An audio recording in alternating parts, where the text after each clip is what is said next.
Every single year, gamers spend $700 to play video games that they don't even like. But what if I told you that there were a bunch of video games that don't cost $700 that you can play right now, just as long as you're cool with Reggie eating your legs when you go to sleep? This is the world of fan games in ROMhacks, a world where Mr. Krabs eats Pikmin and Bowser hosts a bunch of dank rave parties. You may remember that I already made a video recommending a bunch of ROMhacks and fan games a couple months ago. I spoke about a ton of hacks and games that I really did enjoy, but for the sake of relative brevity, I left out a lot of stuff that I had much to say about. But even just in the short interval since that video came out alone, we've already had a bunch more hacks and fan games that I can easily recommend to you on a dime. There isn't any particular structure or order to this video. I'm just gonna tell you a bunch of stuff that I happen to really enjoy, and I think you might enjoy too. And if that sounds fun, I recommend watching the first video too if you didn't see it yet. One of the most impressive hacks to come out this year is Mario Builder 64. This is not a traditional hack that gives you a bunch of new levels to run around in, but rather a utility that allows you to build your own Mario 64 levels piece by piece. You move around in 3D space cube by cube, building the terrain and placing items and enemies and set pieces all over the place, and the ceiling for how much stuff you can put into a single level is a lot higher than you would expect. I imagine there are a lot of people out there who have played ROMhacks and said, damn, I want to make something like this. How do I do it? And then after watching 3 hours of tutorials just on how to modify the fucking display list actors and it doesn't work because they made a very small mistake, they throw in the towel and say, yeah, I'll just leave this to the experts. And if that sounds like projection, you're a friggin' genius. Even though the options you have in this game are obviously not as robust as an experienced and skilled ROM hacker with the right tools, there are more options than you might expect. And it's every bit as intuitive as Nintendo's own Super Mario Maker, whose influence on this builder is undeniable, and for these reasons, I think anyone who's wanted a 3D Mario Maker is gonna enjoy this. You can even export and share your levels online and load other people's levels into your own game and play them yourself.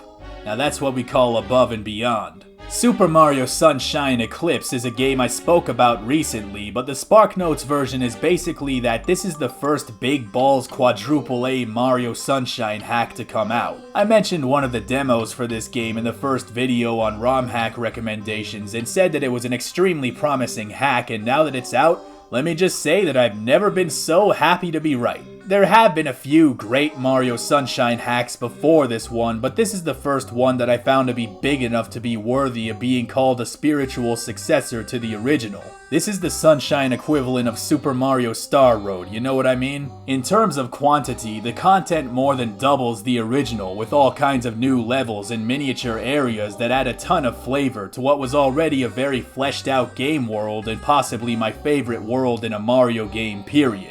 If you like Mario Sunshine, then playing this game is doing yourself a favor. Now what about Super Mario World? Well, there's an ancient one called Call of Cthulhu. That's a nice one. I played it over 300 Halloweens ago and it was the perfect game for the season. Next to something like Coronation Day, which was bizarre and barely comprehensible, Call of Cthulhu is slightly more straightforward in comparison. But it is also a game that plays a lot of weird tricks on the player, enough so that they actually recommend upfront that you use save states. You know, I tell you this, I really appreciate a ROM hack that admits that it's so messed up that you'll probably have to use save states. One of the biggest issues I've had with ROM hacks in the past is the difficulty, which sometimes feels like the developers said, well, me and my speedrunner friends can beat this, so it's probably fine. So the fact that they're honest and upfront about it is very appreciated. As the name suggests, it's a Super Mario World ROM hack loosely based on Lovecraftian literature, and even if you're not that familiar with it, it's a very chilling experience that confronts you with brooding, sordid imagery and incredible atmosphere, but playing this game again, I was most impressed by the music. A lot of the remixes and music choices themselves are impeccable, and I actually listen to the soundtrack on my own time very often.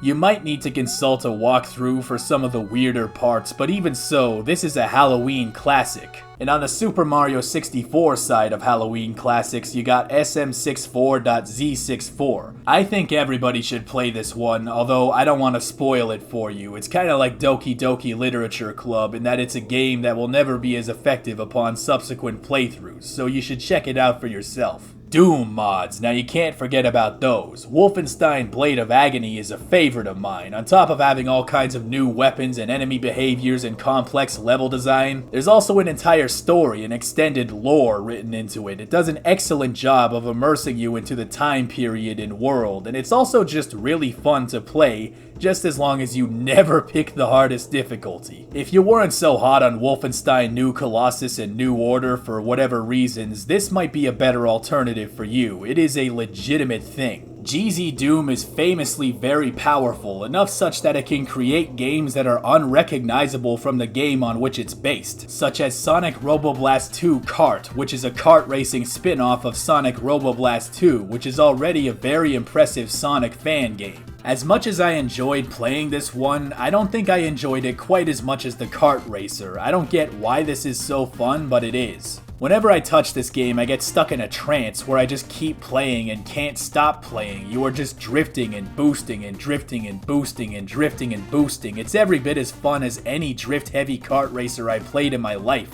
And I could play the time trial mode for 300 years straight. There's also Mario Kart 64 Amped Up, which got even more updates since the last video with these new collectibles and unlockables as well as new musical jingles. It even has an experimental yet very promising 60 FPS mode, and the best part of it all is that it's still getting updated. We might be on Mario Kart Amped Up version 9.8.6 by the time the next actual Mario Kart game comes out. Banjo-Kazooie ROMhacks got some very big news recently as the game was finally completely decompiled, which if you don't know what that means, it means that the game's code is now legible C code instead of N64 assembly, and if you don't know what that means, basically it means it's now way more easy to make hacks of this game, and the scope of what they can reasonably accomplish will likely be much broader too. This is still a pretty recent development, so we haven't quite begun to see what that will look like, but if previous decomp projects are any indication, a native PC port of the game running in 4K ultra-wide with ray tracing at 120 FPS is probably in the cards. It's no Banjo 4-y, but hey, it's more than Rare is doing. Ocarina of Time hacks have been going nuts for a while now. That was already true before the decomp was finished, and it's only gotten more true. The big one I've seen in the last few months is Lost in Time. I haven't gotten super far into it, but I can already recommend it. It's big, it's robust, and the dialogue and writing is really goofy. I also had the last boss spoiled for me, which I won't do here, but just understand that it is the most insane final boss in a ROM hack yet. And there's a Majora's Mask mod that makes you fight Emmanuel Macron, so you know I'm serious. Recently, I replayed The Missing Link, which is a roughly 2 to 3 hour hack which takes place between the events of Ocarina and Majora. This is not a very long hack, but it's one of the first that I can remember to have as much custom coding as it does. You have the sword beam from the 2D titles and a little hourglass that lets you rewind time, and it bears noting that this was before Tears of the Kingdom came out. Now I'm not saying that Nintendo stole that idea from this hack, but yes I am, they absolutely did. Visually, it's on par with Majora's Mask, which is pretty cool, but what really won me over was the music and sound design, which just grand slammed it into the stratosphere. I think this game's atmosphere perfectly captures how you'd imagine the period between the two games to be. It's a surprisingly narrative-rich mod, which even in Zelda hacks can be rare. Before Missing Link though, I discovered Dawn and Dusk, a similarly brief yet dense mod that I first played through during the first Christmas ROM hack fan game marathon in 2019. This one doesn't reinvent the wheel, so to speak, but it's a well-designed and straightforward hack with new music and solid level design, and again, a story with noticeable effort put into it. In the first video on ROM hack recommendations, I pointed out Legend of Doom, which reimagines the original Zelda as one big Doom map. I actually believe this version of the game is better to play than the actual game it's based on. Zelda II PC Enhanced Edition is a similar situation in that I enjoy this version much better than the base game. Technically, this is not a ROM hack, but rather a new version of Zelda II altogether, rebuilt from the ground up with all kinds of new embellishments and quality of life improvements. The original game is sometimes considered to be the black sheep of the series, which is a little odd considering it was only the second one. It had a lot of great ideas, but it was also held back by some old school NES bullshit. In terms of mechanics and controls, it's largely the same, but they added in a bunch of new areas and content. It's got a widescreen mode, the text is faster, the townspeople are actually somewhat helpful, the save system is more convenient and reliable, and it's pretty much just better all around. Take the sheets off, you Ku Klux Klan! Now what about graphical upgrades? Well, I don't talk about them super often because I'm a big fan of new levels and content rather than just updated visuals, as great as they are. But there are definitely some exceptions to that. Voxel Doom is a funky one that I heard about on and off for a while but only tried recently.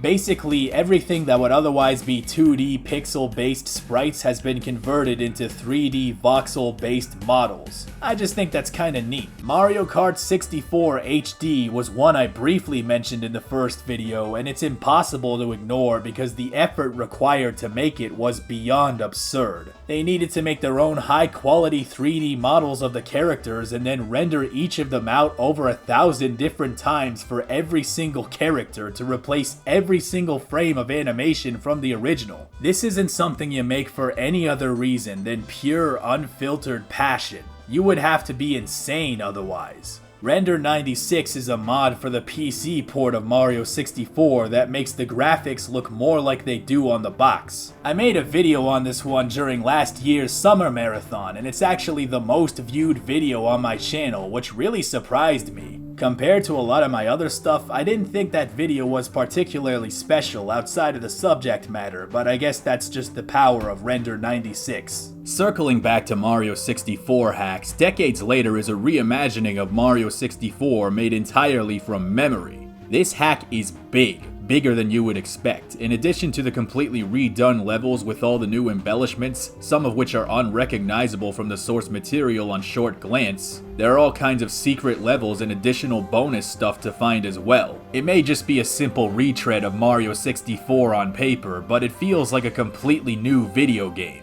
especially with the post-game that may actually be bigger than the rest of it. This is a big ROM hack that you'll get a lot of mileage out of, although it's not quite as big as Universal Constellation. This is the fucking Avengers of Mario 64 ROM hacks, just calling in every single person who has ever made one to add in their own level. The demo I played, and I want to stress that it was just the demo, had 400 stars in it, but the final plans for the game include 800, oh my god. That's too many. You'll be playing this game until the end of time, or World War III, whichever comes last. I really like this one because it kind of feels like a museum exhibit, you know, you're walking through this long hallway full of miniature replicas of the levels they represent. It's like a ROM Hacker Hall of Fame, if you will. Mother Cognitive Dissonance. Now this is a crazy one. It's an old one, but it's very good. It was the huge collaborative effort of many fan game creators, including some guy named Toby Fox, I don't know.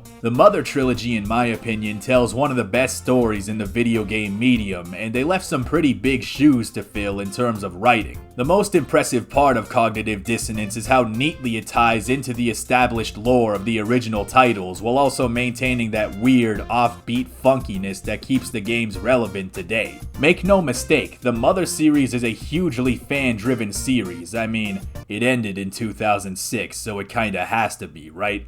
Remember, this is the same fan base that banded together to make an entire English localization of Mother 3, so it should come as no surprise that they understand how to make a high-quality, authentic addition to the series. I could make an entire video about how great this fan game is alone, but I already did that last December, so I'm not gonna do it again right now, but just understand that it is really good. And also, for the people who are still holding out for an official Mother 3 localization, please, just stop waiting. They're not gonna do it. Just play the fan translation, it's incredible. And while we're on the topic of fan translations, I just want to point out that King's Field, the original one from Japan, not King's Field 2, which became King's Field in the West, also has a very nice fan translation, which I played through a couple months back, and that's from Software's first video game, so it's a very important piece of history. What about quality of life mods? QOL mods have been popular for quite some time. Take Super Mario Sunburn, which streamlines a lot of the interruptions in gameplay that you would get in the original game. Metroid Planets was another great one in my book. Similarly to Zelda II PC Enhanced Edition, this is an NES game but with the more conscientious game design paradigms of a modern video game. It's also been heavily reworked with new graphical and musical embellishments. The original Metroid may be my favorite NES game, but it was still an NES game, for better and for worse, so this was a godsend for me.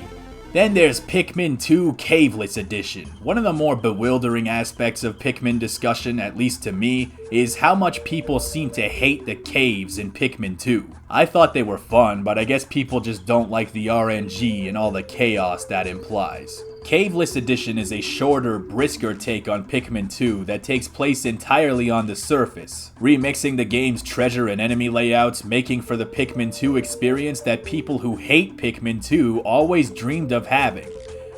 Bastards. One of my favorite genres of fan games is beta recreations, or games that try to recreate what a pre-release version of a game looked and played like, based on footage and screenshots that surfaced before release. The Space World demo for Ocarina of Time was a pretty big deal. Before this came out, a bunch of beta maps from Ocarina of Time surfaced due to one of the infamous Nintendo Giga leaks that happened, so it was nice to see them rearranged into something that resembles what the handful of people who got to attend Space World would have played. But what about games that never got released at all? Well, there's the Mother 64 Exploration demo, which is an early version of what will hopefully become a recreation of what could have been the original vision for Mother 3. I also discovered a fan game called Sonic Z Stream, which is a recreation of the ill-fated Sonic X-Stream, which, if you've never heard of that, well, that's because it was ill-fated. I discovered this when making the games that got away, and this was one such game that got away. This was gonna be a 3D Sonic game for the Sega Saturn, which they were probably counting on being a system-selling title, which makes it that much more depressing that it never actually came out,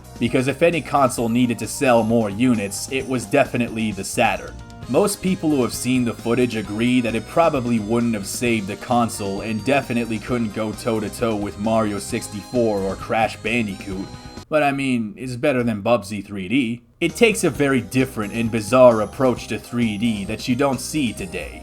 Z-Stream is a recreation of that game based on promotional videos and may have also used some leaked assets and source code, but I might be confusing some of the details there.